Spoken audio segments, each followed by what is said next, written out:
सो हाय दोस्तों, आज हम इस वीडियो में यानी कि दिल्ली पुलिस एग्जाम से रिलेटेड जीके जी से 50 इंपॉर्टेंट क्वेश्चन बताने वाले हैं जो आपके एग्जाम के लिए काफी इंपॉर्टेंट है। दोस्तों, अगर इस वीडियो को देख लेते हैं तो आप दिल्ली पुलिस एग्जाम में जीके जी में काफी अच्छा स्कोर कर सकते हैं। तो दोस्तों, वीडियो को पूरा देखिएगा और वीडियो को नहीं तो वीडियो को प्यार से लाइक करके चैनल को सब्सक्राइब जरूर कीजिएगा, क्योंकि इस वीडियो में वही क्वेश्चन बताएंगे जो आपके दिल्ली पुलिस एग्जाम के लिए काफी इंपॉर्टेंट है। तो दोस्तों, आपका पहला नंबर प्रश्न काफी इंपॉर्टेंट है, तो आपको जो भी प्रश्न का अगर आंसर पता हो तो आप कॉमेंट बॉक्स में जरूर बताइएगा कि आप 50 क्वेश्चन में कितना सही किए। तो अगला क्वेश्चन है कि असहयोग आंदोलन शुरू करने के समय भारत के वायसराय कौन थे। यानी बताना है कि जब असहयोग आंदोलन हुआ था उस समय यानी भारत के जो वायसराय थे वो कौन थे। तो दोस्तों, ये लॉर्ड चेम्सफोर्ड थे। तो आपका राइट आंसर लॉर्ड चेम्सफोर्ड आपका राइट आंसर हो जाएगा, जो ऑप्शन नंबर डी क्या हो जाएगा, करेक्ट आंसर हो जाएंगे।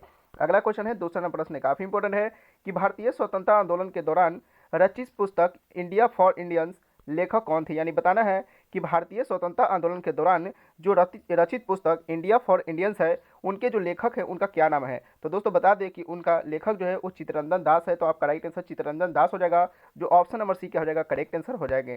अगला क्वेश्चन है, मोस्ट इंपोर्टेंट क्वेश्चन है दिल्ली पुलिस एग्जाम के लिए कि पंजाब के भूतपूर्व lieutenant governor Michael O'Dwyer की हत्या किसने की थी। बताना है कि पंजाब के भूतपूर्व lieutenant governor Michael O'Dwyer की जो हत्या है वो किसने किया था। तो दोस्तों, मोस्ट इंपोर्टेंट क्वेश्चन है, तो ये ऊधम सिंह ने किया था। तो आपका राइट आंसर ऊधम सिंह हो जाएगा, जो option number C correct answer हो जाएगा। दोस्तों, वीडियो पर नए हैं तो वीडियो को प्यार से लाइक करके चैनल को सब्सक्राइब जरूर कीजिएगा, इसी तरह का मॉक टेस्ट लगाने के लिए, इसी तरह का इन्फॉर्मेटिव क्वेश्चन देखने के लिए और पल पल के अपडेट की खातिर। ठीक है, तो अगला क्वेश्चन है कि साइमन कमीशन का भारत आगमन किस वर्ष हुआ था। यानी बताना है कि जो साइमन कमीशन है वो भारत का आगमन किस वर्ष हुआ था। तो दोस्तों, मोस्ट इंपोर्टेंट क्वेश्चन है, ये 1928 ईस्वी में इसका आगमन हुआ था। तो आपका राइट आंसर 1928 हो जाएगा, जो ऑप्शन नंबर बी क्या हो जाएगा, करेक्ट आंसर हो जाएगा। अगले क्वेश्चन की ओर बढ़ते हैं। तो अगला क्वेश्चन है यानी कि 5 नंबर प्रश्न है, काफी इंपॉर्टेंट है, ध्यान से देखिएगा कि भारतीय कम्युनिटी पार्टी का अस्तित्व किस वर्ष आया था। यानी बताना है कि भारतीय कम्युनिटी पार्टी का जो अस्तित्व था वो किस वर्ष आया था। तो दोस्तों, किस वर्ष आया तो 1921 में आया था। तो आपका राइट आंसर 1921 हो जाएगा, जो ऑप्शन नंबर डी क्या हो जाएगा, करेक्ट आंसर हो जाएगा। अगला क्वेश्चन है, 6 नंबर प्रश्न काफी इंपॉर्टेंट है कि महात्मा गांधी के रचित राजनीतिक गुरु कौन थे। यानी बताना है कि जो महात्मा गांधी के जो राजनीतिक गुरु थे उनका नाम क्या था। तो दोस्तों, उनका नाम क्या था, मोस्ट इंपोर्टेंट क्वेश्चन है। तो आप ही जानते हैं कि उनका जो नाम था गोपाल कृष्ण गोखले था। तो आपका राइट आंसर गोपाल कृष्ण गोखले हो जाएगा, जो आपका ऑप्शन नंबर डी क्या हो जाएगा, करेक्ट आंसर हो जाएगा। दोस्तों, बता दें कि जैसे आपको मैथ, रीजनिंग और करंट अफेयर्स आपके मतलब इंपॉर्टेंट रहता है दिल्ली पुलिस एग्जाम में, ऐसे ही आपको जीके जीएस भी क्या है, बहुत इंपॉर्टेंट रहता है। इसलिए आपको जीके जीएस में अच्छा स्कोर करना आपका जरूरी बन जाता है। इसलिए आप क्या कर सकते हैं, इस चैनल से क्या जुड़ के आप हमेशा जीके जीएस की तैयारी 100% श्योर कर सकते हैं। अगला क्वेश्चन है, 7 नंबर प्रश्न काफी इंपॉर्टेंट है कि सारे जहां से अच्छा हिंदुस्तान हमारा के रचनाकार कौन है। बताना है कि सारे जहां से अच्छा हिंदुस्तान हमारा के जो रचनाकार हैं उनका नाम क्या है। तो दोस्तों, बता दें कि उनका जो नाम है उनका नाम इकबाल है। तो आपका राइट आंसर इकबाल हो जाएगा, जो ऑप्शन नंबर बी क्या हो जाएगा, करेक्ट आंसर हो जाएगा। अगला क्वेश्चन को बढ़ते हैं। अगला क्वेश्चन है यानी 8 नंबर प्रश्न काफी इंपॉर्टेंट है कि दीनबंधु के नाम से कौन विख्यात था। यानी बताना है कि दीनबंधु के जो नाम है उनसे आखिर कौन विख्यात है। तो दोस्तों, मोस्ट इंपोर्टेंट क्वेश्चन है, तो उनका जो नाम था वो सी एफ एंड्यूज नाम था। तो आपका राइट आंसर सी एज यानी एंड्यूज आपका राइट आंसर, जो ऑप्शन नंबर डी का हो जाएगा, करेक्ट आंसर हो जाएगा। अगला क्वेश्चन है, 9 नंबर प्रश्न काफी इंपॉर्टेंट है, ध्यान दीजिएगा कि माई एक्सपेरिमेंट्स विथ ट्रूथ के रचनाकार कौन है। यानी बताना है कि माई एक्सपेरिमेंट विथ ट्रूथ के जो रचनाकार है उनको हम लोग क्या कहते हैं। तो दोस्तों, उनका जो नाम है उसको महात्मा गांधी कहते हैं। तो आपका राइट आंसर महात्मा गांधी हो जाएगा, जो आपका ऑप्शन नंबर ए क्या हो जाएगा, करेक्ट आंसर हो जाएगा। मोस्ट इंपोर्टेंट क्वेश्चन है दिल्ली पुलिस एग्जाम के लिए। अगला क्वेश्चन है, 10 नंबर प्रश्न काफी इंपोर्टेंट है, ध्यान दीजिएगा कि कौन भारतीय रिजर्व बैंक का कार्ड नहीं है। यानी बताना है कि कौन ऐसा जो है वो भारतीय रिजर्व बैंक का जो कार्ड है वो नहीं है। तो कौन नहीं है, तो दोस्तों, ये नोट निर्गमन यानी कि भारतीय रिजर्व बैंक का कार्ड है, और बैंकों का बैंक इसे कहा जाता है भारतीय रिजर्व बैंक को, सरकार का बैंक भारतीय रिजर्व बैंक को ही कहा जाता है। और दोस्तों, जनता से जमा स्वीकार करना ये गलत बात है, यानी कि इसका जो कार्ड नहीं है, जनता से जमा स्वीकार नहीं करता है। तो आपका option number D correct answer हो जाएगा। दोस्तों, इस वीडियो पर अगर नए हैं तो वीडियो को प्यार से लाइक करके चैनल को सब्सक्राइब जरूर कीजिएगा। और दोस्तों, इसी तरह का क्वेश्चन देखने के लिए आपको इसी चैनल को प्लेलिस्ट ग्रुप में बनाया गया है, वहाँ आपको जाना है और वहाँ अपन को क्या करना है, देखना है। वहाँ लिखा गया है GK GS Delhi police exam, वो ऑल एग्जाम आपका लिखा रहेगा, उस पर आपको क्या करना है, आपको टच करके यानी कि उस पर व्यू डिटेल पर चल कर ये जाके आपको क्लिक करना है, आपको वहाँ से वीडियो सब मिल जाएगा। अगला क्वेश्चन है कि व्यापारिक बैंकों द्वारा जनित साख का नियंत्रण कौन करता है। बताना है कि व्यापारिक बैंकों द्वारा जनित साख का जो नियंत्रण है वो कौन करता है। तो दोस्तों, ये भारतीय रिजर्व बैंक करता है। तो आपका राइट आंसर मतलब भारतीय रिजर्व बैंक हो जाएगा, जो आपका ऑप्शन नंबर बी क्या हो जाएगा, करेक्ट आंसर हो जाएगा। अगला क्वेश्चन है 12 नंबर प्रश्न, काफी इंपॉर्टेंट है कि भारत में कौन सा बैंक मुद्रा नोट छापता है। यानी बताना है कि भारत में ऐसा कौन सा बैंक है जो मुद्रा नोट छापता है। तो कौन ऐसा बैंक है दोस्तों, तो आपको बता दें कि भारतीय रिजर्व बैंक जो है वो क्या करता है, यानी मुद्रा नोट छापता है। तो आपका option number D correct answer हो जाएगा। अगले क्वेश्चन की ओर बढ़ते हैं। 13 नंबर प्रश्न काफी इंपॉर्टेंट है कि भारत की विदेशी विनिमय संचय का प्रतिरक्षक कौन है। यानी बताना है कि भारत के विदेशी विनिमय संचय का जो प्रतिरक्षक है उसको क्या कहते हैं। तो दोस्तों उसको हम लोग क्या कहते हैं, तो भारतीय रिजर्व बैंक कहते हैं। तो आपका राइट आंसर भारतीय रिजर्व बैंक हो जाएगा, जो आपका ऑप्शन नंबर डी क्या हो जाएगा, करेक्ट आंसर हो जाएगा। अगला क्वेश्चन है 14 नंबर प्रश्न, काफी इंपॉर्टेंट है कि भारत की केंद्रीय मुद्रा जारी करने वाला बैंक कौन है। यानी बताना है कि भारत का केंद्रीय मुद्रा जारी करने वाला जो बैंक है उनका नाम क्या है। तो दोस्तों आप भी जानते हैं कि भारतीय रिजर्व बैंक है। तो आपका राइट आंसर भारतीय रिजर्व बैंक आपका राइट आंसर हो जाएगा, जो आपका ऑप्शन नंबर सी का हो जाएगा, करेक्ट आंसर हो जाएंगे। अगला क्वेश्चन है 15 नंबर प्रश्न है। दोस्तों वीडियो थोड़ा लंबा हो सकता है, लेकिन अगर आप पढ़ लेते हैं तो 50 क्वेश्चन में आप अच्छा क्वेश्चन आप वहाँ एग्जाम में कर सकते हैं, काफ़ी अच्छा स्कोर बढ़ा सकते हैं। और दोस्तों इसी तरह का रोज अगर वीडियो देखना चाहते हैं तो चैनल पर आप क्या कर सकते हैं, विजिट करके देख सकते हैं और चैनल को सब्सक्राइब करके बेल आइकन को प्रेस कर सकते हैं। अगला क्वेश्चन है कि भारत में कागजी नोट मुद्रा जारी करने का पूर्ण अधिकार किसके पास है। यानी बताना है कि भारत में कागजी नोट मुद्रा को जारी करने का जो पूर्ण अधिकार है वो किसके पास है। तो दोस्तों ये पूछ रहा है, तो दोस्तों ये हमेशा रिजर्व बैंक के पास होता है। तो आपका राइट आंसर रिजर्व बैंक हो जाएगा, जो आपका ऑप्शन नंबर सी क्या हो जाएगा, करेक्ट आंसर हो जाएगा। 16 नंबर प्रश्न मोस्ट इंपोर्टेंट है कि भारत में मुद्रा जारी करने का एकमात्र अधिकार 1 रुपये के सिक्कों तथा नोटों को छोड़कर निम्नलिखित में से किसके पास है। यानी कह रहा है कि भारत में मुद्रा जारी का एकमात्र अधिकार है निम्नलिखित में से किसके पास है, तो जो है वो 1 रुपये सिक्के तथा नोटों को छोड़कर बताना है। तो दोस्तों ये क्या हो जाएगा, 16 नंबर का जो क्वेश्चन का राइट आंसर क्या हो जाएगा, यानी भारतीय रिजर्व बैंक करता है। तो आपका राइट आंसर भारतीय रिजर्व बैंक हो जाएगा, जो आपका ऑप्शन नंबर डी क्या हो जाएगा, करेक्ट आंसर हो जाएगा। ठीक है दोस्तों, सभी क्वेश्चन को आपको क्या करना है, बारीकी से ध्यान से समझना है और आपको डरना नहीं है। आप अच्छा से आप एग्जाम में क्या कर सकते हैं, स्कोर कर सकते हैं, डरना है ही नहीं। अगला है 17 नंबर क्वेश्चन कि भारत में सिक्कों को जारी करने के लिए कौन अधिकृत है। यानी बताना है कि भारत में सिक्कों को जारी करने के लिए कौन अधिकृत है। तो कौन ऐसा बैंक है जो भारत में सिक्कों को जारी करता है, तो कौन करता है, तो दोस्तों ये वित्त मंत्रालय करता है। तो आपका राइट आंसर वित्त मंत्रालय हो जाएगा, जो आपका ऑप्शन नंबर सी क्या हो जाएगा, करेक्ट आंसर हो जाएगा। अगला क्वेश्चन है 18 नंबर प्रश्न मोस्ट इंपोर्टेंट है कि वायुमंडल में सर्वाधिक मात्रा में पाए जाने वाली अक्रिय गैस कौन है। बताना है कि भारत में सर्वाधिक मात्रा में पाए जाने वाली जो अक्रिय गैस है उनका नाम क्या है, ये आपको से क्वेश्चन पूछ रहा है। तो दोस्तों उनका जो नाम है उसको हम लोग क्रिप्टॉन कहते हैं, जिसको क्रिप्टॉन को हम लोग के आर से सूचित करते हैं। तो के आर आपका राइट आंसर हो जाएगा, जो option number D correct answer हो जाएगा। अगला क्वेश्चन है 19 नंबर प्रश्न, काफी इंपॉर्टेंट है कि वायु में कौन सी नोबेल गैस नहीं होती है। बताना है कि वायु में ऐसा कौन सा जो नोबेल गैस है वो नहीं होता है। तो दोस्तों मोस्ट इंपोर्टेंट क्वेश्चन आपको बताना है। तो दोस्तों जो नियॉन है वो नहीं होता है। तो आपका राइट आंसर नियॉन हो जाएगा, जो आपका ऑप्शन नंबर बी क्या हो जाएगा, करेक्ट आंसर हो जाएगा। अगला क्वेश्चन है 20 नंबर प्रश्न, काफी इंपॉर्टेंट है, ध्यान दीजिएगा कि कौन सी अक्रिय गैस यौगिक बना सकती है। यानी बताना है कि कौन सी जो अक्रिय गैस है यौगिक क्या कर सकती है, बना सकती है। तो 20 का क्या हो जाएगा, जो जीनोन जो है वो क्या कर सकती है, अक्रिय गैस यौगिक बना सकती है। तो दोस्तों जीनोन आपका राइट आंसर हो जाएगा, जो आपका option number B correct answer हो जाएंगे। अगला क्वेश्चन है 21 नंबर प्रश्न मोस्ट इंपोर्टेंट है कि हीलियम की खोज किसने की थी। बताना है कि जो हीलियम की जो खोज है वो आखिर किसने किया था, कौन ऐसा वैज्ञानिक था जो हीलियम की खोज किया था। तो हीलियम की जो खोज किया था वो वर्जिलिसियस किया था। तो आपका राइट आंसर वर्जिलिसियस हो जाएगा, तो आपका option number D correct answer हो जाएंगे। अगला क्वेश्चन है 22 नंबर प्रश्न मोस्ट इंपोर्टेंट है कि कैंसर के उपचार के लिए प्रयुक्त उत्कृष्ट गैस कौन सी है। यानी बताना है कि कैंसर को ठीक करने के लिए जो उपयोग किए जाने वाले जो उत्कृष्ट गैस है उनका नाम क्या है। तो दोस्तों बता दें मोस्ट इंपोर्टेंट क्वेश्चन है वो दिल्ली पुलिस एग्जाम के लिए काफी इंपॉर्टेंट है। तो आपका राइट आंसर हीलियम हो जाएगा। तो आपका राइट आंसर हीलियम, कैंसर के उपचार के लिए उपयोग जो उत्कृष्ट गैस है उनका नाम क्या है, हीलियम गैस। तो आपका ऑप्शन नंबर है हीलियम गैस आपका करेक्ट आंसर। अगला क्वेश्चन है 23 नंबर प्रश्न, काफी इंपॉर्टेंट है कि हीरे की खनिजीय बनावट क्या है। यानी बताना है कि जो हीरे की जो खनिजीय बनावट है उनका नाम क्या है। तो दोस्तों उनका जो नाम है वो कार्बन है। तो आपका राइट आंसर कार्बन हो जाएगा, जो आपका ऑप्शन नंबर क्या हो जाएगा, करेक्ट आंसर हो जाएगा। अगला क्वेश्चन है 24 नंबर प्रश्न, काफी इंपॉर्टेंट है कि कार्बन डेटिंग किसकी आयु निर्धारण करने के लिए प्रयुक्त होती है। यानी बताना है कि जो कार्बन डेटिंग है वो किसकी आयु की निर्धारण करने के लिए प्रयुक्त होती है। तो दोस्तों बता दें कि ये इनमें से कोई नहीं, यानी कि जीवाश्मों के लिए भी नहीं, पौधों के लिए भी नहीं, चट्टानों के लिए नहीं। तो आपका option number D correct answer हो जाएगा।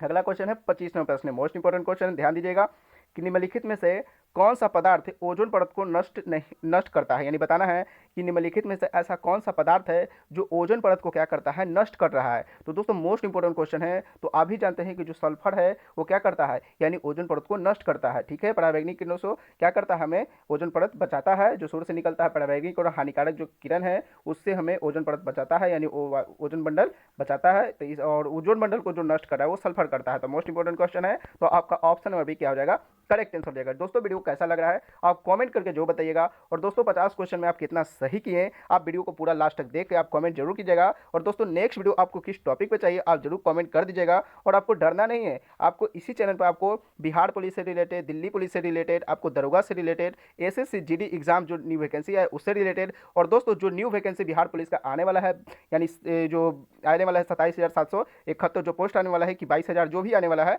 उसके लिए आपको इतना बढ़िया से आपको तैयारी करवाने वाले हैं। जीके जीएस में सभी इंपॉर्टेंट टॉपिक के बारे में बताने वाले हैं, डिस्कस करने वाले हैं, ताकि एक भी क्वेश्चन आपको नहीं छूटे। ठीक है, तो अगला क्वेश्चन है कि तटीय मैदानों और उत्तर भारत के मैदानों में उत्कृष्ट मृदा क्या है, यानी बताना है कि तटीय मैदानों और उत्तर भारत के मैदानों में उत्कृष्ट मृदा क्या है। तो दोस्तों 26 का जो राइट आंसर हो जाएगा वो किसको हम लोग कहते हैं, तो जलोढ़ मृदा को कहते हैं, यानी जलोढ़ मिट्टी को। मृदा का मतलब क्या होता है, मिट्टी होता है। तो आपका ऑप्शन नंबर क्या हो जाएगा, करेक्ट आंसर हो जाएगा। अगला क्वेश्चन है 27 नंबर प्रश्न मोस्ट इंपोर्टेंट है कि नवीन जलोढ़ मिट्टी को अन्य किस नाम से जाना जाता है। बताना है कि नवीन जलोढ़ मिट्टी को अन्य किस नाम से जाना जाता है। तो दोस्तों अन्य नाम को हम लोग जानते हैं कि उसको हम लोग खादर मिट्टी कहते हैं। तो आपका राइट आंसर खादर मिट्टी हो जाएगा। ठीक है दोस्तों, एक क्वेश्चन यहाँ से और बनता है कि खादर मिट्टी में कैसा होता है। तो दोस्तों खादर मिट्टी में उसमें हम क्या कर सकते हैं, यानी अनाज को बो सकते हैं, यानी कि उपयोग है। लेकिन बांगर मिट्टी हो सबसे पुरानी यानी कि खराब मिट्टी, उसमें हम लोग कुछ नहीं बो सकते हैं। तो आपका option number A correct answer, नवीन मिट्टी को खादर मिट्टी कहते हैं। अगला क्वेश्चन है 28 नंबर प्रश्न मोस्ट इंपोर्टेंट है कि पुरानी जलोढ़ मिट्टी को अन्य किस नाम से जाना जाता है। यानी बताना है कि पुरानी जलोढ़ मिट्टी को अन्य किस नाम से जाना जाता है। तो दोस्तों बताना है कि जो पुरानी जो मिट्टी है आखिर उसको हम लोग पुरानी जो जलोढ़ मिट्टी है, ठीक है, उसको हम दूसरा नाम से क्या जानते हैं। आप क्वेश्चन पूछ रहे हैं आपको से। तो दोस्तों आपको बताना है कि बांगर मिट्टी। तो आपका राइट आंसर बांगर मिट्टी हो जाएगा, जो आपका option number D correct answer हो जाएगा। अगला क्वेश्चन है 29 नंबर प्रश्न मोस्ट इंपोर्टेंट है कि भारत का संपूर्ण उत्तरी मैदान किस प्रकार की मृदा से बना है। यानी बताना है कि भारत को जो संपूर्ण उत्तरी मैदान है, यानी उत्तर का जो संपूर्ण मैदान अगर देखा जाए तो किस प्रकार की मृदा मतलब मिट्टी से बना है। तो कैसा बना है, तो दोस्तों बता दें कि जलोढ़ मिट्टी से बना है। तो आपका राइट आंसर जलोढ़ मिट्टी हो जाएगा, जो आपका ऑप्शन नंबर बी क्या हो जाएगा, करेक्ट आंसर हो जाएंगे। अगला क्वेश्चन है 30 नंबर प्रश्न काफी इंपॉर्टेंट है कि गंगा के जलोढ़ मिट्टी की भूमि सतह के नीचे है, ये कितना लगभग है। बताना है कि जो गंगा के जलोढ़ मिट्टी की भूमि है वो सतह के नीचे है, तो लगभग आपको बताना है कि कितना मिलीमीटर है, यानी मीटर है। तो दोस्तों आपका 30 का जो राइट आंसर यानी कि 600 मीटर है। तो आपका राइट आंसर 600 मीटर हो जाएगा। तो आपका भूमि के सतह के नीचे है 600 मीटर। तो आपका option number A correct answer हो जाएगा। अगला क्वेश्चन है 31वां प्रश्न काफी इंपॉर्टेंट है कि गंगा के मैदानों की पुरानी कचहरी मिट्टी क्या कहलाती है। तो दोस्तों गंगा के मैदानों की पुरानी जो कचहरी मिट्टी है वो क्या कहलाती है, मोस्ट इंपोर्टेंट क्वेश्चन है। तो ये बांगर कहलाता है। तो आपका राइट आंसर बांगर हो जाएगा, जो आपका ऑप्शन नंबर ए क्या हो जाएगा, करेक्ट आंसर हो जाएगा। सो दोस्तों अगले क्वेश्चन को क्या करते हैं हम लोग बढ़ते हैं। तो ठीक है, तो अगला क्वेश्चन है यानी कि 32वां प्रश्न काफी इंपॉर्टेंट है, ध्यान दीजिएगा कि निम्नलिखित में से किस प्रकार की मिट्टी के लिए कम उर्वरक की आवश्यकता होती है। बताना है कि निम्नलिखित में से ऐसा कौन सा मिट्टी है जिसके लिए कम उर्वरक यानी कम खाद के लिए आवश्यकता पड़ती है। ठीक है, तो दोस्तों बता दें कि जलोढ़ मिट्टी है उसमें कम खाद की आवश्यकता होती है, तो आपका उर्वरक यानी कि कम मांगता है, ऑप्शन सी यानी जलोढ़ मिट्टी। तो आपका जो जलोढ़ मिट्टी करेक्ट आंसर हो जाएगा। अगला है 33वां प्रश्न कि गंगा के मैदान की पुरानी कचहरी मिट्टी क्या कहलाती है। आपको बताना है कि गंगा के दौरान की जो पुरानी कचहरी मिट्टी है उसको हम लोग क्या कहते हैं। तो मोस्ट इंपोर्टेंट क्वेश्चन है। तो दोस्तों उसको बांगर कहते हैं। तो आपका राइट आंसर बांगर हो जाएगा, जो आपका ऑप्शन नंबर बी क्या हो जाएगा, करेक्ट आंसर हो जाएगा। नेक्स्ट क्वेश्चन है 34वां प्रश्न काफी इंपोर्टेंट है कि भारत के समस्त स्थल भाग का कितना प्रतिशत भाग जलोढ़ मिट्टी से ढका हुआ है। यानी बताना है कि भारत के अगर समस्त स्थल भाग का अगर देखा जाए तो कितना प्रतिशत यानी जलोढ़ मिट्टी से ढका हुआ है। तो कितना प्रतिशत ढका हुआ है, तो दोस्तों ये 24% ढका हुआ है। तो आपका राइट आंसर 24% हो जाएगा, जो आपका option number B correct answer हो जाएगा। दोस्तों अभी भी वीडियो पर नए हैं तो वीडियो को बार बार बोलते हैं कि प्यारा सा लाइक करके एक चैनल को सब्सक्राइब करके बेल आइकन को जरूर प्रेस कर दीजिएगा, दिल्ली पुलिस एग्जाम से पल पल के अपडेट के लिए। ठीक है, अगला है कि जलोढ़ मिट्टी में जब बालू के कणों और चिका की मात्रा लगभग बराबर होती है तो उसे क्या नाम से जाना मतलब क्या नाम दिया जाता है। यानी बताना है कि जलोढ़ मिट्टी में जब बालू के कणों और चिका की मात्रा लगभग बराबर हो जाता है तो उसे क्या नाम दिया जाता है, तो उसको हम लोग क्या नाम देते हैं, तो दोस्तों उसको दोमट मिट्टी कहते हैं। तो आपका राइट आंसर दोमट मिट्टी हो जाएगा, जो आपका ऑप्शन नंबर डी क्या हो जाएगा, करेक्ट आंसर हो जाएगा। अगला क्वेश्चन है 36वां प्रश्न है, मोस्ट इंपोर्टेंट है, कंप्यूटर से क्वेश्चन है कि कंप्यूटर की भाषा में 1 मेगाबाइट में कितने बाइट होते हैं। यानी बताना है कि कंप्यूटर की भाषा में जो 1 मेगाबाइट होता है वो कितने बाइट के बराबर होते हैं। तो ऐसा कोई भी गवर्नमेंट एग्जाम नहीं है जहाँ ये मतलब जिसमें ये क्वेश्चन नहीं पूछा गया है। तो दोस्तों ये 10 कितना हो जाएगा, यानी कि 10 लाख यानी कि 48,576 आपका राइट आंसर क्या हो जाएगा, बाइट हो जाएगा। तो आपका option number D correct answer हो जाएगा।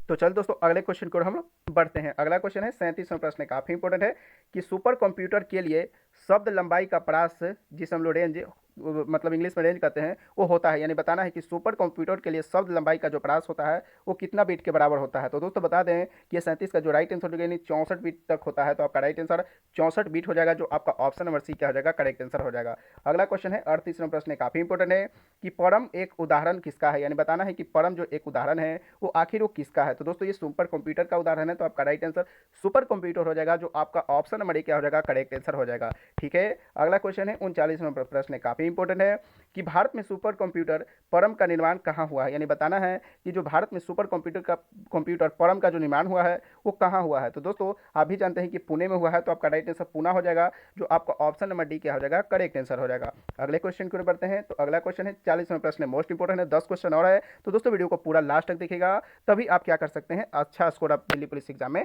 कर सकते हैं। और एक वीडियो से नहीं दोस्तों, आप हमेशा वीडियो आप देखिए जब तक एग्जाम न हो। तो अगला क्वेश्चन है कि कंप्यूटर वायरस केवल एक प्रकार का सॉफ्टवेयर है जो मुख्यतः क्या नष्ट करते हैं। बताना है कि जो कंप्यूटर वायरस है वो केवल एक प्रकार का सॉफ्टवेयर है, ठीक है। तो जो मुख्यतः क्या नष्ट करता है, तो क्या नष्ट करता है, तो दोस्तों ये प्रोग्रामों को नष्ट कर देता है। तो आपका राइट आंसर प्रोग्राम हो जाएगा, जो आपका ऑप्शन नंबर सी क्या हो जाएगा, करेक्ट आंसर हो जाएगा।